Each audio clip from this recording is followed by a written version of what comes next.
The words were still hanging in the air when my father raised his glass. "To my children," he said, his voice cutting through the restaurant like he was addressing a formation. David, who made partner at Morrison and Chen. Laura, who just closed her third $1 million property this quarter. Every head at the table turned. 20 relatives gathered at Mancini's for our annual family dinner. The one where my father held court and distributed approval like rations. And for a second, just a second, it looked like something warm, something proud. Then his eyes found me. Not warmly, not with real pride. The way a commanding officer looks at the soldier who didn't measure up. "And Rachel," he added, the pause before my name just a bit too long. Still figuring things out. The laughter came quick, practiced, comfortable. And I felt it land. "My name is Lieutenant Rachel Morrison, United States Navy." And in less than 15 minutes, my father, retired Marine Corps colonel, 28 years of service, the man who'd spent my entire life explaining what real military service looked like, was about to learn why you should never assume you know someone's career just because they don't talk about it. Mancini's smelled like garlic and old wood, with red checkered tablecloths and framed photos of Italian villages covering every wall. My brother David had just made partner at 32, youngest in his firm's history, already pulling down $400,000 annually. My sister Laura was crushing real estate, $1 million homes in Denver's best neighborhoods, 3 closings this month alone.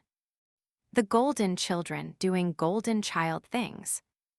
I sat near the end of the table in my civilian clothes, jeans, a simple sweater, nothing that drew attention.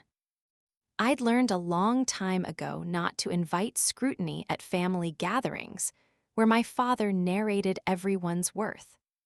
He didn't need a microphone tonight, he never did. "David here," he continued, gesturing with his scotch, "that's what I call a trajectory. 4 years of hard work, partnership at 32, that's discipline." Applause followed, genuine this time. David smiled, ducking his head but not enough to hide his satisfaction. "And Laura," my father went on, "closing $1 million deals while raising 2 kids. That's what we call execution under pressure." More applause. Laura beamed. Then the shift, the one I'd felt coming since I walked through the door. "Rachel joined the Navy 6 years ago," my father said, and I heard it, the dismissiveness embedded in his tone. "Supply Corps, logistics, moving boxes on ships." He said it like I was a stock clerk. A few people chuckled uncomfortably. I tried to steer her toward something with more gravitas, intel, surface warfare, something that uses that expensive Notre Dame education her mother and I paid for. My mother's hand tightened around her wine glass. She didn't look at me. But she wanted supply. He shook his head with theatrical disappointment, pushing paperwork, making sure the real warfighters have their supplies. The way he said real warfighters made it clear I wasn't one. 6 years in, he continued, and still a lieutenant. No command, no deployments anyone can talk about, just administrative work. My cousin James, Army National Guard, weekend warrior, actually laughed. "I mean, someone has to count the bullets, right?" my father added, "even if they never fire them." The table laughed. Not everyone. Some people looked uncomfortable. But they laughed. For a second, my chest tightened. Not from embarrassment. From recognition. He was still telling the same story about me he'd been telling for 6 years. Just completely wrong. My brother David leaned back in his chair, comfortable in his success. My sister Laura nodded along, already mentally moving to the next topic. My mother looked at her plate. None of them knew. I'd made sure of it. Now I respect all military service, my father was saying, building to his point. But there's military service, and then there's military service. The people in the fight, the ones making decisions that matter. That's what I did for 28 years. That's what I tried to instill in my children.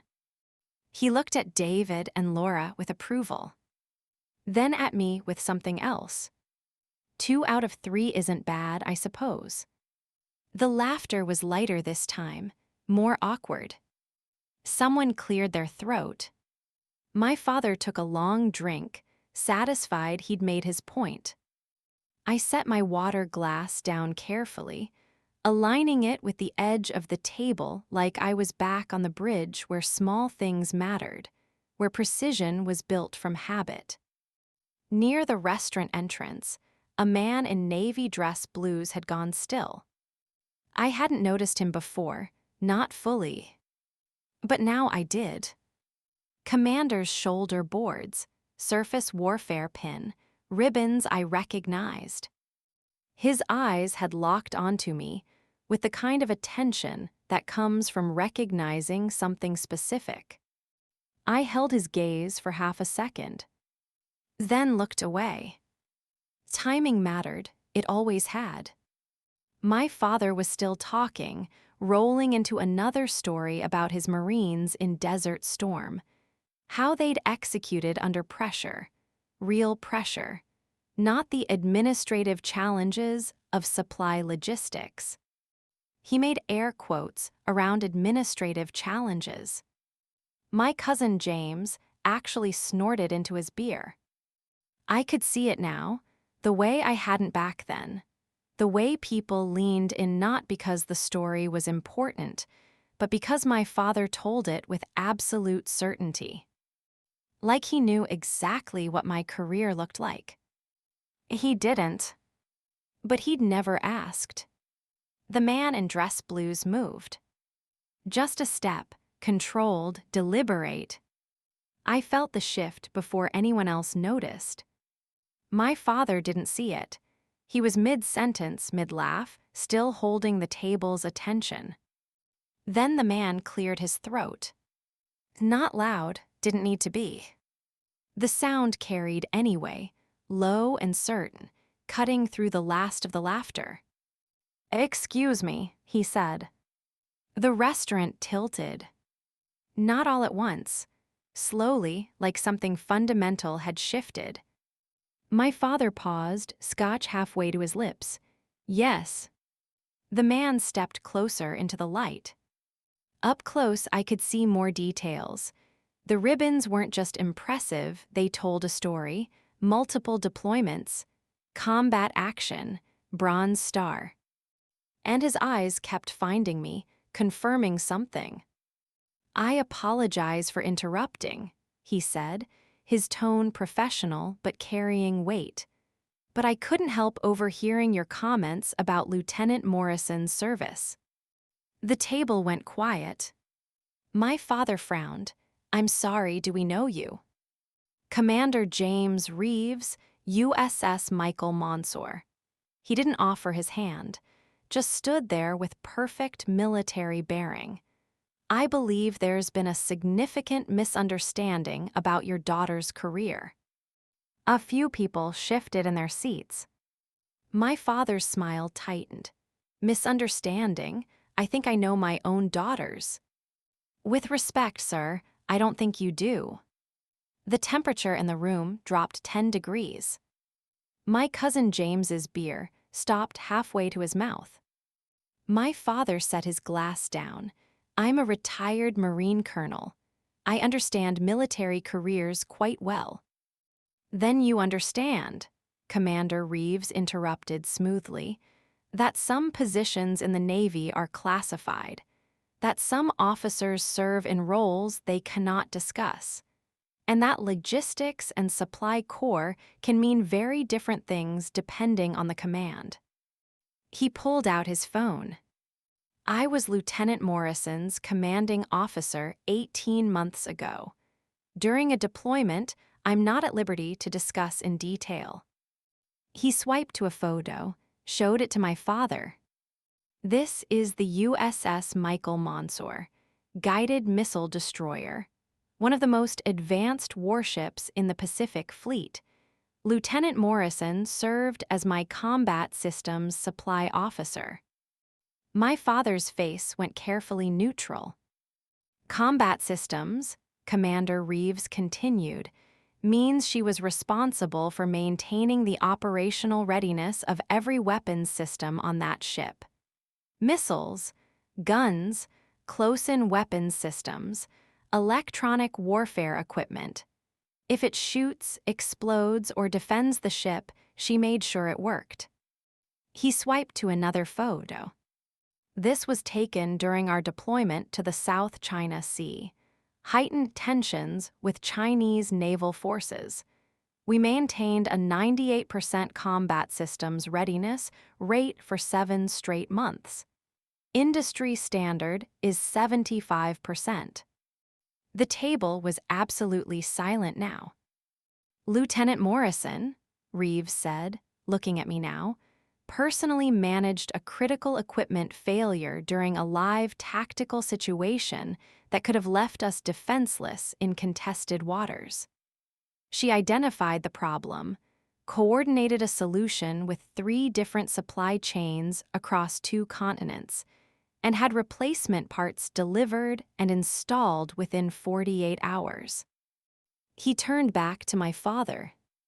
The operations officer on that deployment told me it was the finest supply chain management he'd seen in 20 years of naval service. My father's Scotch glass trembled slightly in his hand. She also, Reeves continued, trained every junior supply officer on that ship, wrote the standard operating procedures that are now being used across the destroyer squadron, and volunteered for every working group and extra duty assignment that came up. He put his phone away. 6 years in and still a lieutenant? Sir, she's exactly on track. Most supply corps officers don't make lieutenant commander until year 8 or 9. She's ahead of the curve, not behind it. Someone's fork clattered against a plate. And you said no deployments anyone can talk about? Reeves almost smiled. That's true. Most of what we did in the South China Sea is classified. But the parts I can discuss involve your daughter maintaining combat readiness for a billion-dollar warship in one of the most volatile maritime regions on Earth. He looked directly at my father. That's not pushing paperwork, Colonel. That's warfare. The restaurant had stopped pretending not to listen. Nearby tables were watching now. The waiter had paused mid-service. My father opened his mouth, closed it, opened it again. I didn't know she was on a destroyer. Did you ask? Reeves's question landed softly, but cut deep. A silence. Sir, I'm not here to embarrass you. I'm here because I saw an exceptional officer being publicly diminished for work she can't defend herself over. And that's unacceptable. He pulled out a small case from his jacket. I came to this restaurant tonight to meet a friend for dinner. I saw Lieutenant Morrison sitting here. I was going to say hello. Then I heard your speech. He opened the case. Inside was a medal. Navy and Marine Corps Commendation Medal. This, Reeves said, is what I came to deliver personally, rather than mailing it like I usually do with commendations. He handed it to me. Not to my father. To me. Lieutenant Morrison, for exceptionally meritorious service during combat operations in the South China Sea. Your maintenance of combat systems readiness during a period of heightened international tension directly contributed to the success and safety of USS Michael Monsor and her crew. My hands closed around the case. The citation is classified, Reeves continued, addressing the table now. So I can't tell you the specific situation where this was earned. But I can tell you that there are 230 sailors on that ship who came home safely because Lieutenant Morrison was extraordinarily good at a job her own father thinks is pushing paperwork. He stepped back, came to attention, saluted me. A commander saluting a lieutenant in front of my entire family. I stood, returned the salute. The restaurant was dead silent. When he dropped his hand, Reeves looked at my father one last time. Colonel, I understand you're proud of your Marine service. You should be. But your daughter is serving with equal dedication in a role you don't understand because she's never been allowed to explain it. That's not her failure. That's yours. He nodded to me. Enjoy your dinner, Lieutenant. Then he walked back to his table on the other side of the restaurant. Left us sitting in the wreckage of everything my father thought he knew. My father's hand trembled. The scotch spilled, not much, just a few drops, but enough to stain the white tablecloth. He stared at the spreading amber like it was the only thing in the room that made sense anymore. Rachel, he said, my name came out hollow. You were in the South China Sea. Yes. On a destroyer. Yes. In combat operations. I can't discuss the details, they're classified. His face crumpled slightly. Why didn't you tell us? I tried, 3 years ago at Christmas. I started to explain my deployment. You interrupted to talk about David's promotion, said we could discuss my administrative work later. The truth sat on the table between us.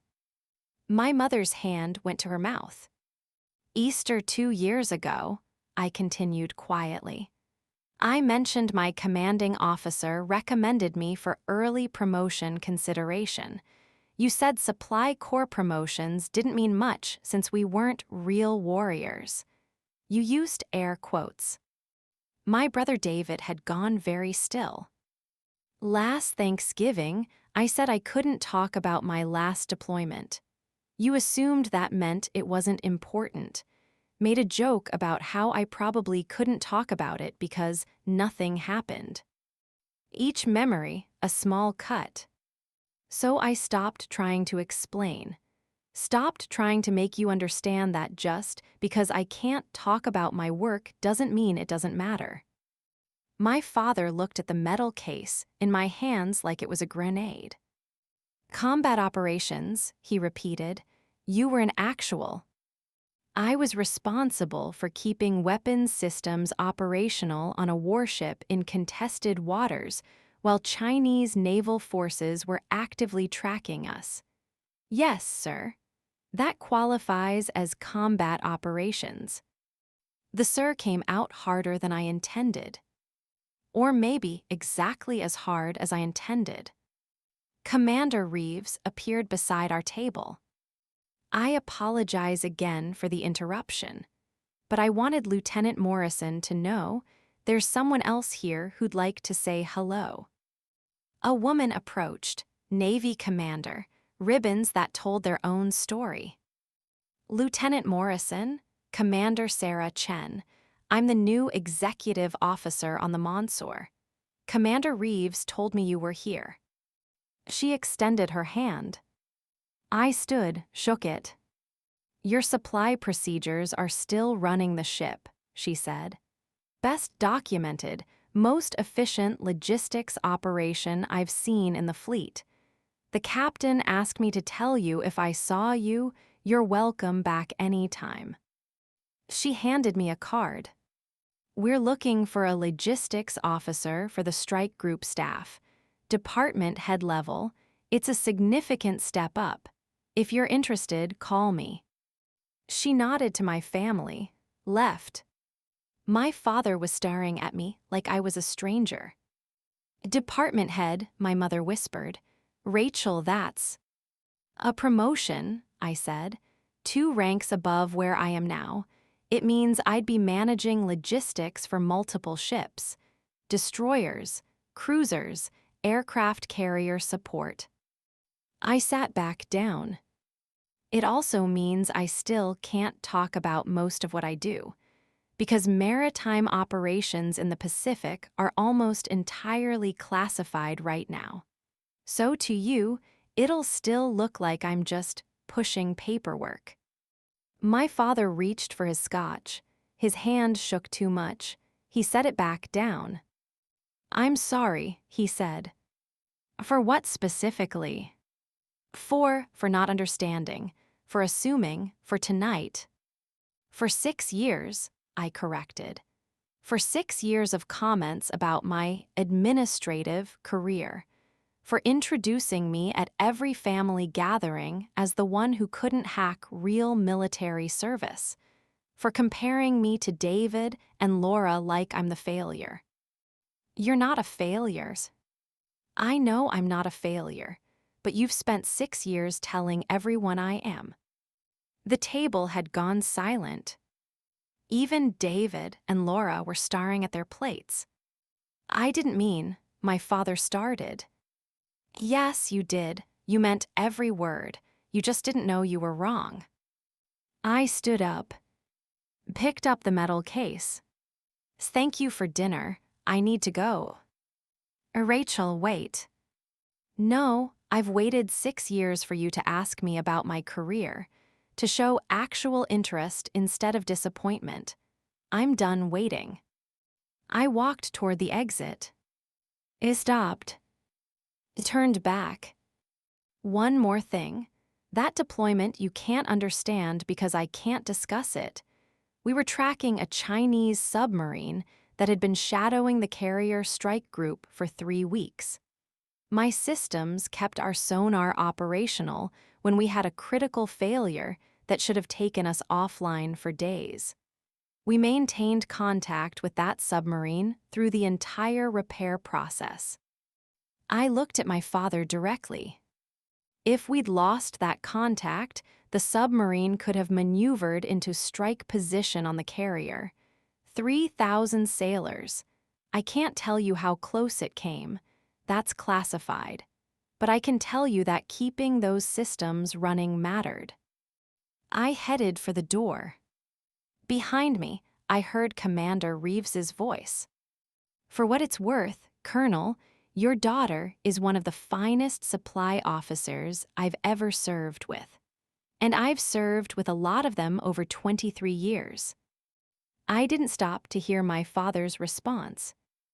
I sat in my car in the parking lot for 10 minutes, holding the metal case, thinking about 6 years of trying to explain a career to people who'd already decided it wasn't worth understanding. My phone buzzed. "My mother, I'm so proud of you, sweetheart. I'm sorry we didn't listen." "My brother, Rachel, I had no idea, I'm sorry." "My sister, you're a badass and I'm sorry I didn't know it sooner." I set the phone down, started the engine, drove home thinking about my father's face. The confusion, the recalibration. The moment he realized the story he'd been telling about me for 6 years was completely, fundamentally wrong. But what struck me most wasn't his embarrassment. It was my own clarity.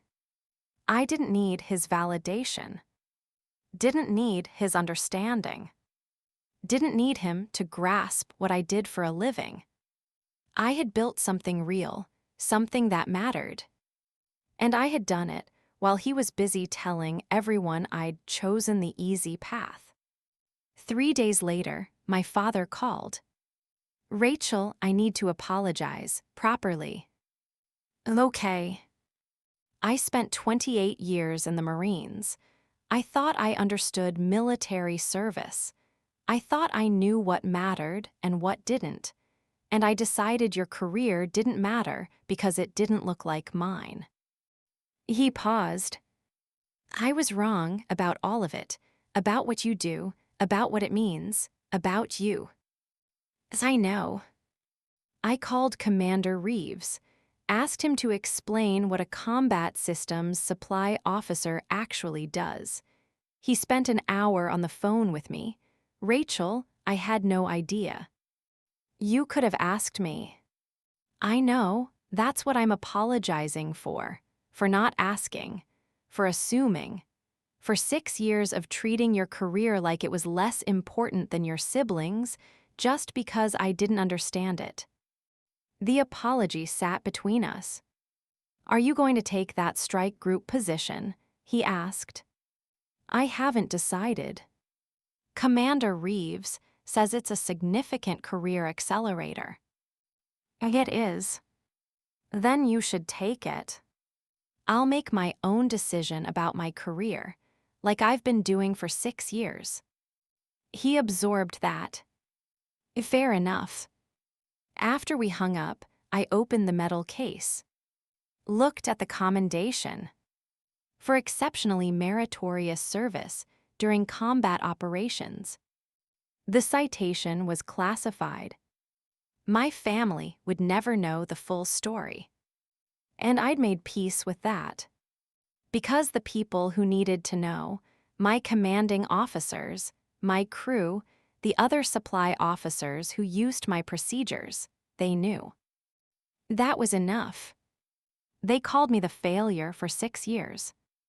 The one who couldn't hack real military service. The one who chose paperwork over combat. Then a commander walked into a restaurant and handed me a medal for combat operations my own father didn't know I'd participated in. The story he'd been telling collapsed. The assumptions died. And I walked out of that restaurant with something my siblings would never have. A career I'd built in silence. Work that mattered even when no one was watching. And the certainty that I didn't need anyone's approval to know my own worth. I was never lost. I was just serving in a way they didn't have the clearance to understand. Have you ever been underestimated for doing classified or misunderstood work, only to have the truth come out in the most unexpected way? Tell me below. And if you know someone whose service or sacrifice goes unrecognized because they can't talk about it, send this to them. They've earned more than they'll ever be able to say.